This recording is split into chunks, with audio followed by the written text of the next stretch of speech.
Naiganwat iti may sa pastoral visit iti agdama nga direktor iti PNP Chaplain Service malibot sa jay Kamkrami nga ni Police Brigadier General Jason Ortizo dito'y La Union Police Provincial Office.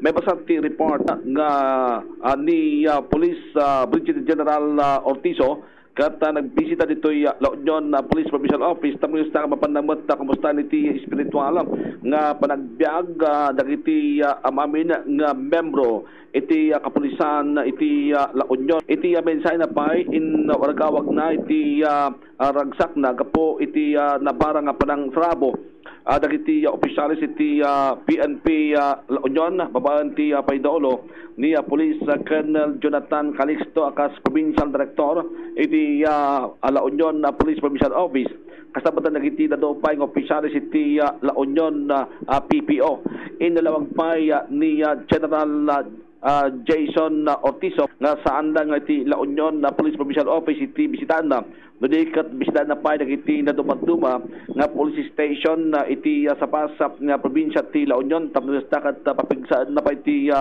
spiritual bat nga panagbiag dagiti kameng iti Philippine National Police. All of us are blessed for this pastoral visit, and of course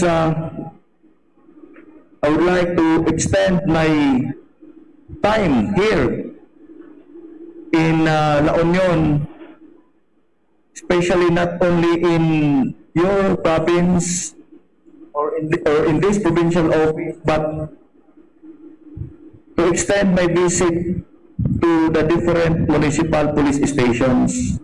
My assurance to you that the PNP chaplain is always here to provide spiritual and religious nourishment to our personnel, especially in La Union.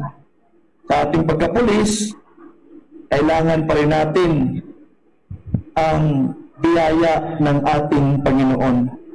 Libre natin ni Bombo Daniel Azabal sa Bansang Radyo ng Pilipinas at consistent number 1 sa La Union. Basta Radyo, Bombo.